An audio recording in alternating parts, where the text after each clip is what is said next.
All right, welcome. And here we go with section 8C, real population growth. All right, here we go. Let's jump right in. So we've talked about exponential growth, but remember we also said that exponential growth cannot continue without bound in the physical world. Um, so let's look at an example here. Varying growth rate says the average excuse me.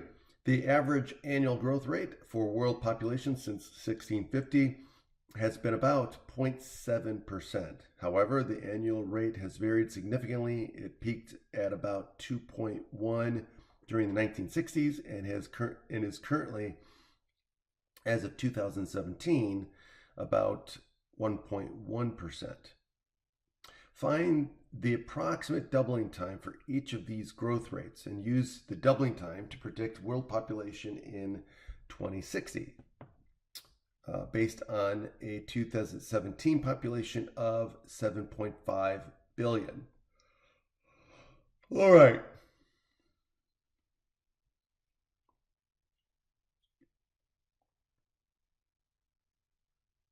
Okay, so now we're going to use the approximate doubling time formula that we learned about before. And so looking at 0.7%, and we use the rule of 70, and the doubling time is approximately 100 years. And then if we look at 2.1, we get a doubling time of 33 years. And for 1.1, we get a doubling time of 64 years. So now if we use each of these doubling times in the formula, and we want to predict what the population is going to be in 2060. Okay, so here's the formula, right, that we've seen before. So we have our initial value. That's where we're going to use the 2017 population that was given to us of 7.5 billion. So I would just put 7.5 in here and just understand that the magnitude is in billions. And then of course we've got our amount of time passes and our doubling time.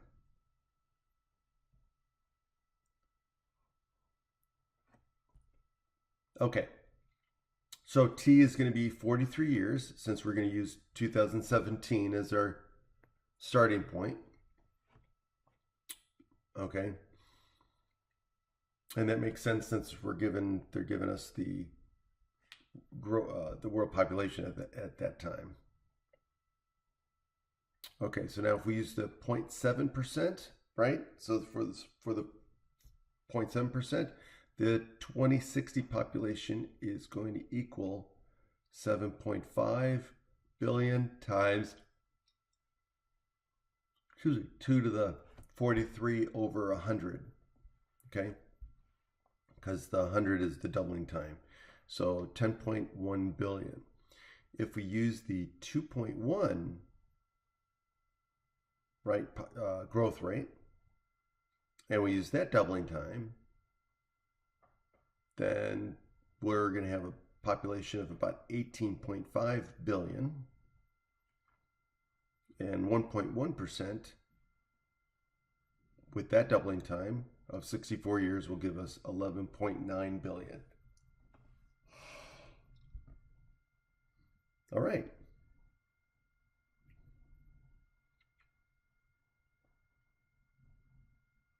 So now let's look at a couple of the definitions because there are different growth rates that we can get. And one is the overall growth rate, and that includes how we handle birth rates and death rates, right? Because in any population, we've got people or animals that are leaving the population because they're dying, and they're coming into the population because of birth.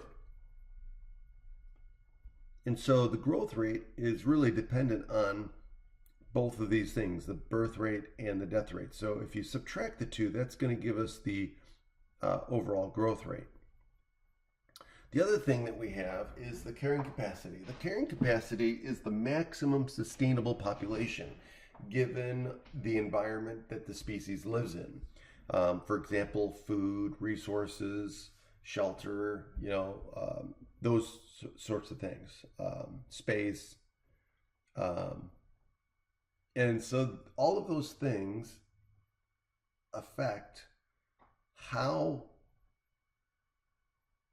many of the species or animals or creatures can live in a particular environment or location.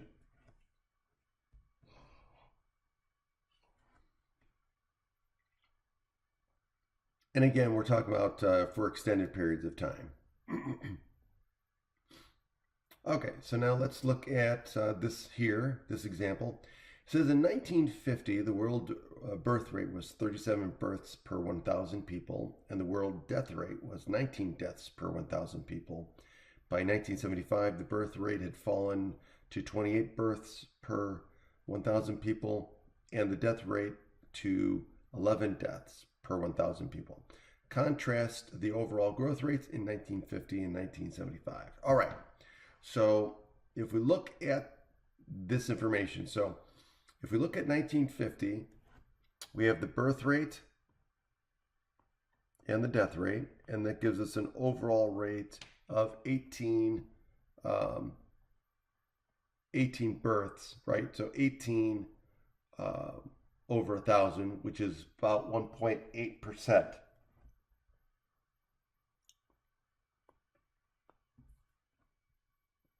Now, if we do the same thing for 1975,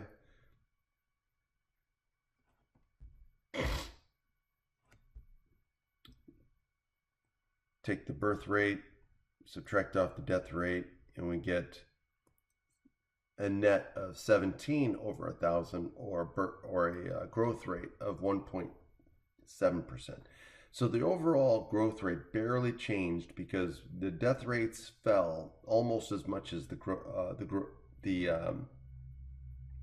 birth rates. That should be birth.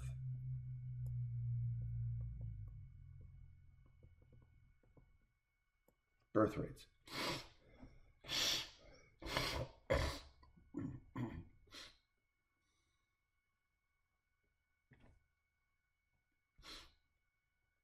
Now, let's talk about the logistic growth rate. So when a population is small relative to the carrying capacity, okay, the growth rate tends to be exponential. So logistic growth rate changes with the size of the population. So it behaves like exponential when the population is small compared to the carrying capacity. But as the population gets closer and closer to the carrying capacity, the growth rate changes. Okay, and it becomes more logarithmic.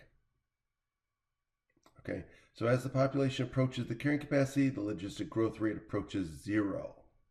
Okay, so it gets smaller. The fractional logistic growth rate at any particular time depends on the population at that time, the carrying capacity, and the base growth rate R. Okay, so the logistic growth rate is calculated by using this formula, R, which is the base growth rate, and then it's multiplied by this factor, 1 minus the fraction, the population size, divided by the carrying capacity. Okay?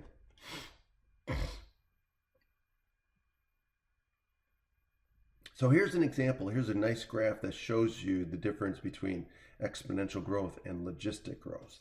So notice how with exponential growth, it just keeps going and going and going. But again, like we said before, that's unrealistic and doesn't really happen in real world situations. Okay? But the logistic growth rate changes, and so a logistic curve is like an S curve. And so in the beginning, it looks like a exponential growth, but then as it gets closer, it changes.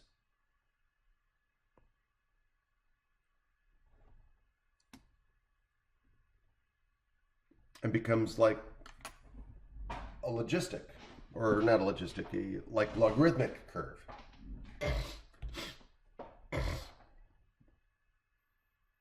And notice as it gets closer and closer to the carrying capacity, it slows down. And as it reaches, it becomes closer and closer to zero.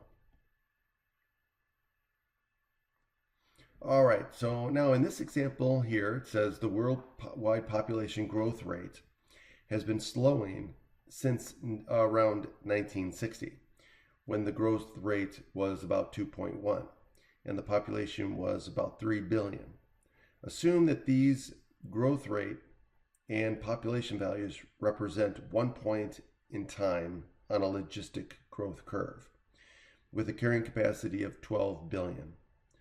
Does the model successfully predict the 2017 growth rate of 1.1% given the 2017 population was 7.5 billion? All right, so we've got 2 points in time. And we're going to see if this fits with a logistic growth curve. Okay, so first of all, we need to find the base growth rate. So we begin by using the 1960 data to find the base rate R in a logistic growth model. So what we did was we just took the formula and just solved for R. Okay, so the growth rate in 1960 and the population in 1960, so that's going to be our starting point. Okay, and we're going to get our base growth rate. So again,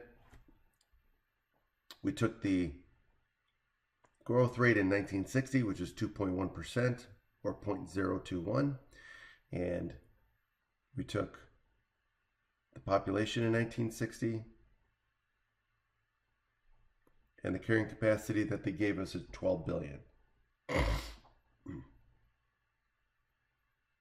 Okay, and so we get a base growth rate of 2.8%.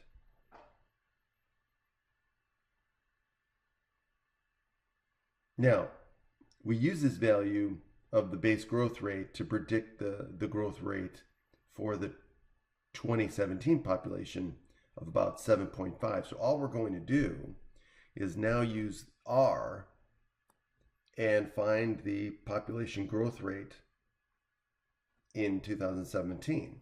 So now we're going to use the formula as it was stated before. So we're going to get the 2017 growth rate. Here's the base rate. And we're going to take 1 minus the ratio of the population size over the carrying capacity.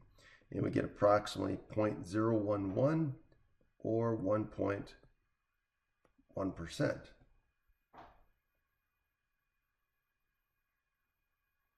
Okay? So it is reasonable to say the human population has been growing logistically since about 1960. If population growth continues to follow this logistic pattern, then the growth rate will continue to decline and the population will gradually level out at about 12 billion. Now again, the carrying capacity was told to us be 12 billion, but what if it's higher? What if the actual carrying capacity is higher? Okay, what if it's lower? So again, that's an assumption. Okay, so it says, however, human population has not been following logistic growth curves over longer periods. The base growth rate we found for our logistic model R, 0.028, implies that the actual population growth rate should have started long ago at 2.8 and gradually declined to 2.1 by 1960. The 1960 growth rate was an all-time peak. While we see evidence that population has followed a logistic trend since about 1960, it has not followed this trend over longer periods. Therefore, it is still too soon to conclude that the logistic trend will continue in the future. Okay, population growth rates are pretty complicated, especially when it comes to human beings.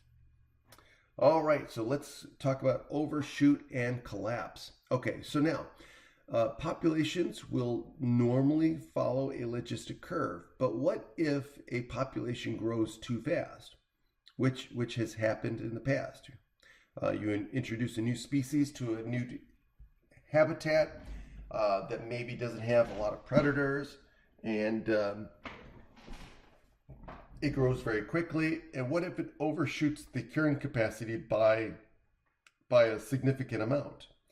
Then what can happen is what we call a collapse, where the species basically goes extinct.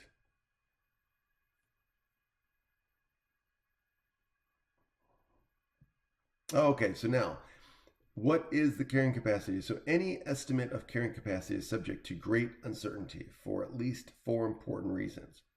The carrying capacity depends on consumption of resources such as energy. However, different countries consume at different rates. The carrying capacity depends on assumptions about the environmental impact of the average person. A larger average impact on the environment means a lower carrying capacity. The carrying capacity can change with human technology and the environment. And the Earth is such a complex system that precisely predicting the carrying capacity may be impossible.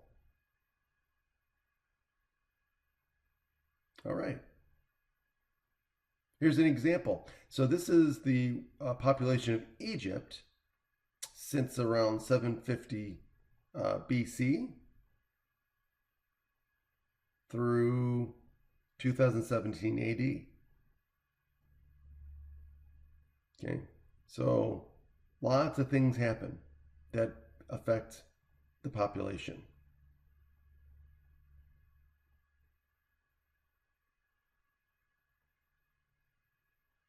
Okay, so now let's talk about mathematical models. This example offers an important lesson about mathematical models. They are useful for gaining insight into processes being modeled. However, mathematical models can be used to predict future changes only when the processes are relatively simple. For example, it is easy to use mathematical modeling to predict the path of a spaceship because the law of gravity is relatively simple. But the growth of human population is such a complex phenomenon that we have little hope of ever being able to predict it reliably. And that's just the way it is, for all sorts of reasons. All right. So we are finished with this section. And again, if you have any questions, reach out to me. You can come to my office hours if I have office hours this semester. The Tutoring Center, definitely a great resource for getting help on any of this stuff from the tutors there.